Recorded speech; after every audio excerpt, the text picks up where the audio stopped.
Spotlight on Service is sponsored by Otco Home Appliances. Luxury lives here.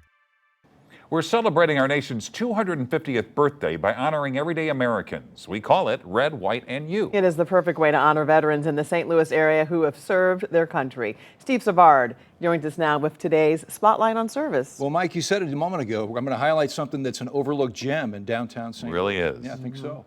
Soldiers Memorial Military Museum in downtown St. Louis was built to honor St. Louisans killed in World War I. It opened in 1938 and then underwent a 2-year, $30 million renovation that was completed in 2018. The results are spectacular, and so are the stories of valor. Service, valor, sacrifice. They're in abundance in 4,000 square feet of display space. It stands both as a way to remember those individuals, honor their service, but then to remind all of us of what sacrifice and service mean. World War I Marine Gunnery Sergeant Fred Stockham's selflessness led to his own death and indirectly to the construction of the memorial.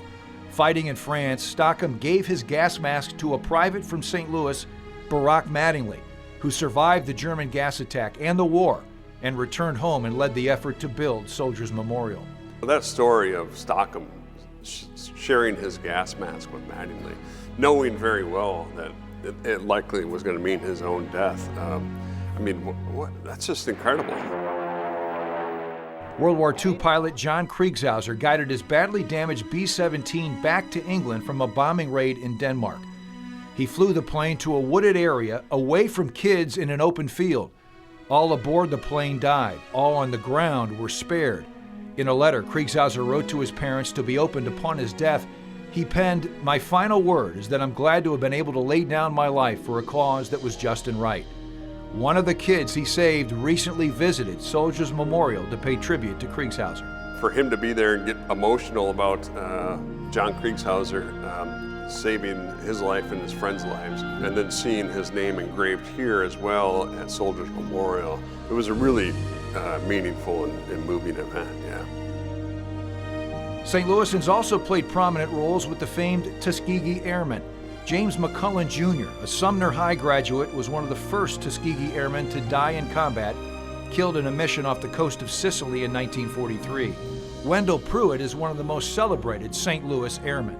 Shot down a number of planes and is actually credited as well for taking out a destroyer ship, which is pretty unusual for a small fighter plane. Pruitt survived combat but was killed in 1945 while training future airmen.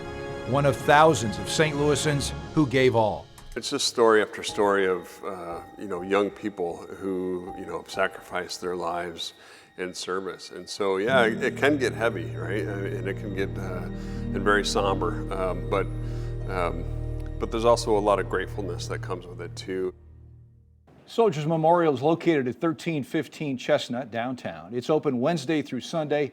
Admission is free. And Kelly and Mike, I learned a lot about St. Louis service in one visit there, and I said 3 or 4 times to myself I had no idea. Yeah, No, just it's learned really so a much hidden from this gem. story. Yeah. I had no idea how it came to be Soldiers Memorial. Yeah, I would market it like this: come for the architecture, stay for the spectacular stories. Yeah. Steve, thanks for sharing that with us.